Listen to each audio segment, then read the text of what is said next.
Welcome back, Mets fans, to another week of Raise the Apple. Got a quick little catch-up episode today, trying to get back on track as the Mets are back in action tonight as they will host the Sacramento slash Oakland slash Las Vegas A's for a three-game series. After dropping 2 out of 3 against the Diamondbacks in a very annoying fashion last night, the Mets will look to get back in the win column today. Jeff McNeil makes his return to Citi Field. Jeff McNeil is the first notable Met of last year's team and the previous Mets teams to make his return. I do hope Jeff McNeil gets a good reception. I think he deserves it. I think his time with the Mets, he was a great Met. And I know a lot of people got rubbed the wrong way with him because of his temper and, spiking his helmet and all that stuff. But to me, I think what Jeff McNeil did and such a key piece to this team when he was with the Mets, I do hope the Mets fans in attendance tonight give him a good reception. I think he deserves it. But he's the first one back, and the Mets will look to get back in the win column after a very annoying ending to the series against the Diamondbacks.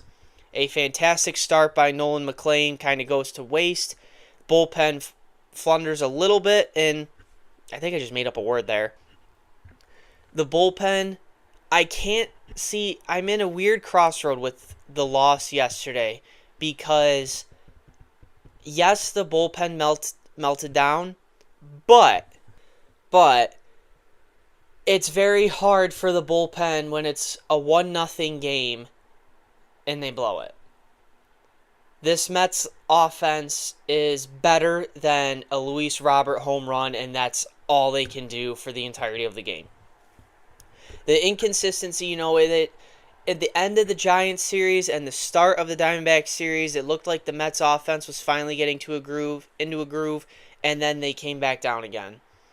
And I think that was the start is kind of similar to last year where the pitching came out of the gate was fantastic, but the offense was slow, and then the offense picked it up, and then that's when the pitching started falling apart. I think the argument could be made that in the terms of the depth moves that the Mets have made, this is a better team and better equipped to adjust in those situations to avoid having a repeat of last year. But I think my only gripe with this team right now in the early part of the season is the inconsistency offensively and the inconsistency of clutch hitting late in the games. Again, I don't want to put too much on the bullpen for yesterday. It was a 1-0 game. There's no wiggle room there. The Mets need to score more than one run if they are going to win baseball games. And when it's a 1-0 game and Nolan McLean's on the mound, it's very reminiscent of Jacob deGrom starts with the Mets, where deGrom's going out there giving up no runs, 1 run, very rarely 2 runs, and the Mets offense literally does nothing, or at the time, pitchers were still hitting, and deGrom was the one driving in the runs for himself. It was a miracle that deGrom never killed any of his teammates because of how awful the offense was during his starts. And I'm kind of sensing a similar trend with Nolan McLean. I hope it doesn't go that way. I don't think it will long term, but man, is he good. His pitches are disgusting.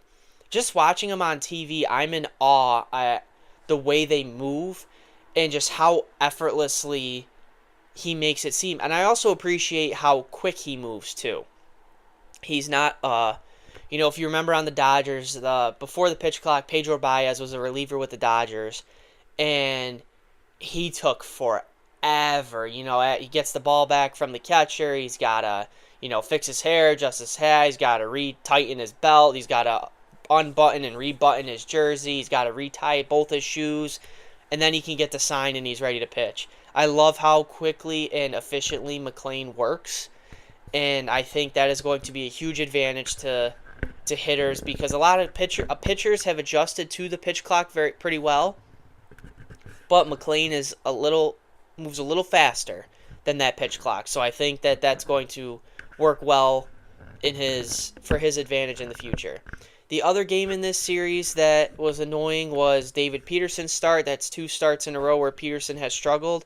A lot of Mets fans have given up on Peterson. I saw a stat earlier today.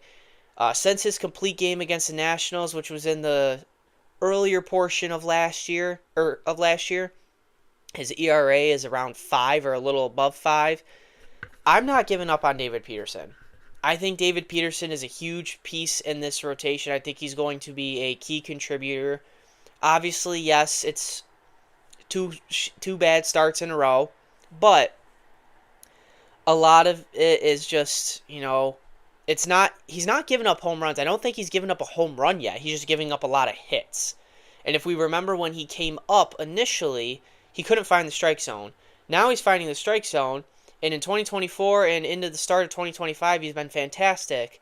And then he's come back down to earth a little bit. So I think it's just a little bit of a rough stretch for Peterson. I think he'll find his way out of it. I really like him in this rotation. And the Mets have really shown no indication of moving him from the rotation, or Sean Manaea's filled that piggyback role. Sean Manaea should make some starts this year for the team. I expect Christian Scott to get brought up at some point if there's an injury or just to make a spot start. Same with Jonah Tong. I think both of those guys down in AAA right now. Scott was fantastic for Syracuse the other night. I think both those guys are going to be huge. Scott and Tong are going to be huge for the Mets if if Manaea struggles in his starts or if Peterson can't figure it out. I think they will, but it's nice to have those guys down in AAA ready to go should they be needed. Speaking of Manaea, I think Manaea's role in the bullpen is being very overlooked. A lot of people are putting so much stock into Manaea not throwing as hard, and he's not who he was in 2024. Again, I think I said it last week. Mets fans cannot really be upset about the Manaea signing because we all wanted it. Every Mets fan wanted to re-sign Sean Manaea and keep him in a Mets uniform. And it's been a little bit of a struggle, and it's because of injuries. It's not because has been because of performance, but a lot of the bad performance has been because he's been hurt all the time. His role in the bullpen, these 2 starts where David Peterson struggled, he has been huge. He's finished the game both times. That means a lot more than people realize at face value. They look at his stat line and they're, hey, that's not impressive. But if you look behind the curtain of it a little bit, that saves, Devin Williams and Luke Weaver a day. That saves Brooks Raley a day. And those guys are fresh the next day. And if you're going for a series win the next day, or if the Mets were in a position to win that game and they're going for the sweep the next day, now you got your big dogs ready in the back of the bullpen, and you didn't burn them the first 2 games of the series. So as the year goes on, I think Manaea in that role is going to be a huge advantage for the Mets. I think he's going to be a very key piece in there. I like the way this lineup is constructed. I'm just very annoyed and frustrated with the inconsistency on the offensive side of the ball. Bo Bichette's starting to show some signs of life a little bit. Lindor, I'm just accepted that Lindor is very slow out of the gate. It's kind of been this way just about every single year he's been with the Mets. I've just accepted that that's how he is. And Carson Bench, after a great, memorable Major League debut, has come back down, and he struggled a little bit out of the gate, but a lot of that is he's a rookie, still finding his footing. There's a lot of high expectations for him. And I think at the end of the day, Carson Bench will be fine. And it's good that other guys in the lineup are stepping up, especially with the injury to Juan Soto, which is not going to be a long-term thing, which is good. But I think that the depth that this Mets lineup has, certain guys have stepped up. Jared Young has had a fantastic start to the year. He's hitting 3rd tonight, which in a joking and serious manner, I love that a guy like Jared Young has stepped up and is playing a key part to this team, because he has had a great start to the year. He's had some clutch hitting. Same with Luis Torrens. Tyrone Taylor has figured it out a little bit. He just didn't play the first bit of the season. Same with Mark Vientos, he's been off to a great start. He just didn't play. And then Ronnie Mauricio the other night comes up with Juan Soto being injured, and he hits the walk-off hit. And I think Ronnie Mauricio, the Mets want him long-term part of this team. Just right now, they don't have a spot for him. That's just the way it is. So from a roster construction standpoint, I really like where the Mets are right now. It's just the offense needs to get going. The offense is too good. I know I probably said the same thing 50,000 times last year. This offense is too good in terms of the names in the lineup to perform the way they have. Now, I'm not saying they're supposed to be a juggernaut, but I think they should be a lot better than the way they've been performing over the first portion of the season. And again, hopefully playing the A's this weekend. The A's, who do have a pretty solid lineup in themselves, hopefully the Mets can, try and right the ship a little bit. Let me pull up the schedule quick just to see when does division play. When do they see division? So they don't start division play until the end of April, the last week of April. They got 3 games at home with the Nationals. So, they're back to LA. Road trip after this series with the A's. 3 at the Dodgers, 3 at the Cubs, and then back home for a big homestand with the Twins, Rockies, and the Nationals. And then things start to mellow out a little bit. So now's the time to start picking up some wins, and hopefully the Mets can, get back in the groove. But let's talk about the rest of the league and some news and notes going around the league. The Pirates have extended Connor Griffin, which, regardless of the money, regardless of the years, Connor Griffin, the consensus #1 prospect in all of baseball, the future of the Pittsburgh Pirates. What does this mean for Paul Skeens? I talked to a coworker about this the other day. He said the same thing that I was saying. We were in agreement on it, and I think most people would be in agreement on it. Skeens is gone. I think you can all but officially make it. I think you can make it all but official that Paul Skeens, when he hits free agency, is not going to be a Pittsburgh Pirate. So let me. I have to fact check myself here. So Paul Skeens will be a free agent in 2029. He's not until the conclusion of the 2029 season. Paul Skeens will be a Pittsburgh Pirate. If they don't extend or trade him, I want to think they'll extend him. If they're willing to extend Connor Griffin, I would want to think that they want to extend Paul Skeens, unless they know they can't afford him. Or what I think is going to end up happening is they are going to wait for the Skubal contract and this CBA to get sorted out. Whatever Skubal's contract is will determine what the Pirates do with Paul Skeens. If Skubal starts at 400, let's say, there's no way the Pirates are keeping Paul Skeens. There's no way they're going to pay 500 for Skeens when his time comes. And I do think in free agency, should Skeens reach free agency, I think that Skeens is going to get more money than Tarek Skubal is going to get this winter. But again, a lot of that is dependent on how the CBA negotiation goes. If this CBA negotiation, with salary cap, salary floor, whatever ends up happening, that is going to tell a lot with the Skubal contract, and I think the Pirates are going to be looking very closely at that to what they do with Paul Skeens. I think Paul Skeens needs to be a Pirate for life. I think that if I'm the Pirates, Paul Skeens and Connor Griffin, lock those two up, and I'm building around those guys. There's a lot of optimism around this Pirates team that they could be under the radar sneaky wild card team. I don't know if I agree with that, but I could be persuaded come trade deadline time. Are the Pirates going to actually be willing to supplement Skeens, supplement Connor Griffin, and make something happen?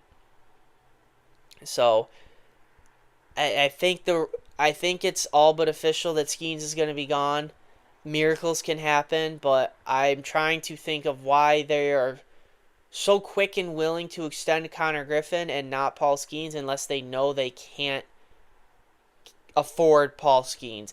And on the flip side of that too, though, pitchers are a lot more risky than position players because one bad start from Skeens or one issue during one start, and he could miss a year and a half.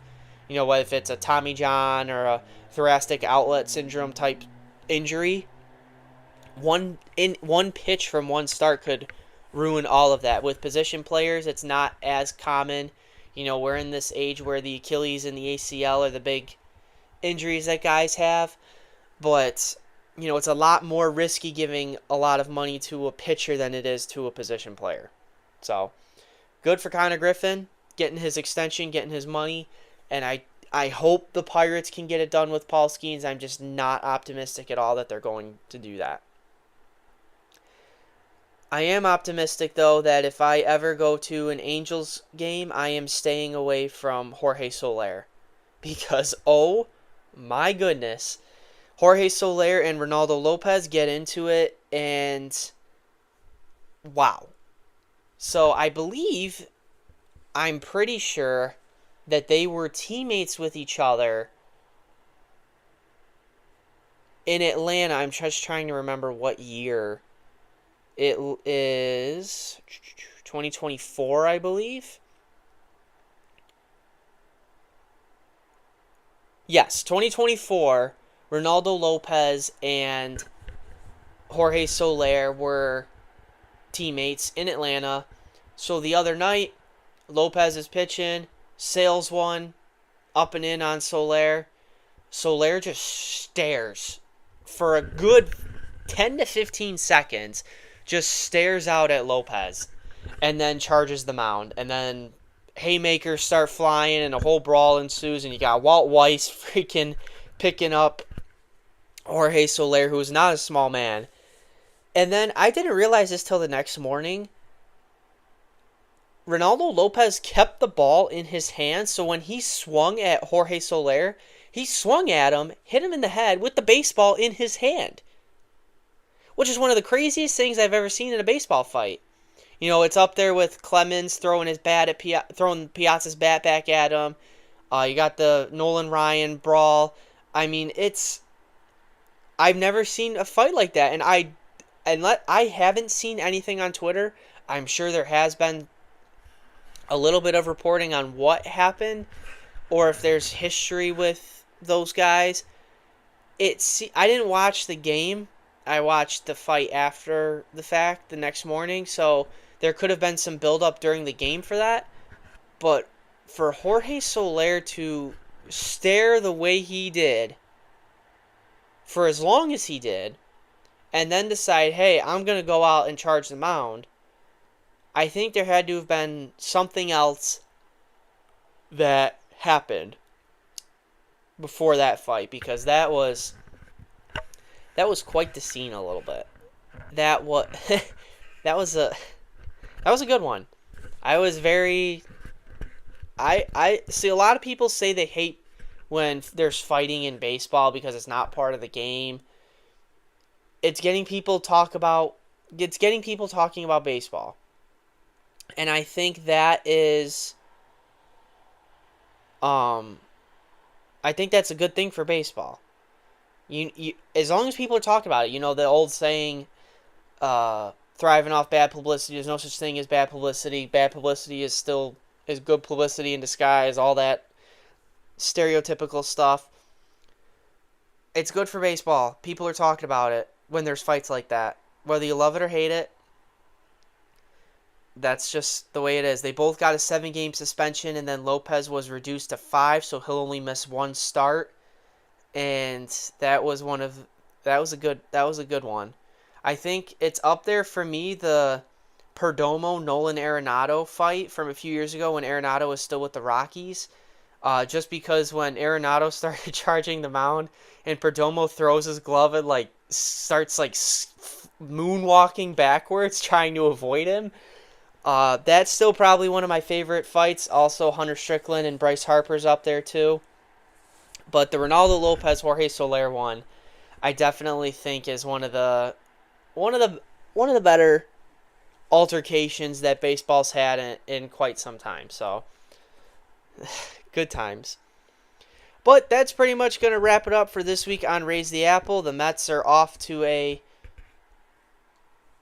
decent mid, however you want to word it, mid start. 7-6 on the year, opening this 3-game series shortly with the A's, and I mean, just looking to get back on track. Clay Holmes on the mound against JT Ginn on Saturday, Game 2 of the series. We're looking at Kodai Senga on the mound versus Lopez, and then Sunday closing out the series before the Mets head back on the West Coast is going to be Freddie Peralta against Savalier. And I just think this is a good opportunity for the Mets to get back on track with this series with the A's. I mean, they got a big test next week where they got the Dodgers and Cubs back to back, and then they get to breathe a little bit when they come back home with the Twins, Rockies, and Nationals. So things are looking good. I hope. It's just this offense has got to start clicking. I think once the offense starts clicking, everything will settle down. I'm not ready to push the panic button on David Peterson yet. I know a lot of Mets fans are. And I'm very interested to see the reception that Jeff McNeil gets tonight. I think he deserves a good reception, and hopefully, the Mets fans in attendance feel the same way. So, thank you for tuning into this week's episode. Make sure you like and subscribe if you're listening on YouTube or Apple Podcasts. Make sure you follow on Twitter and on TikTok at RTA_pod. Got a lot of good stuff coming on TikTok, hopefully this summer. Thank you for tuning in. Again, Mets back in action. By the time this gets uploaded, it'll probably be in the middle of the game. So, thank you for tuning in, and let's go Mets.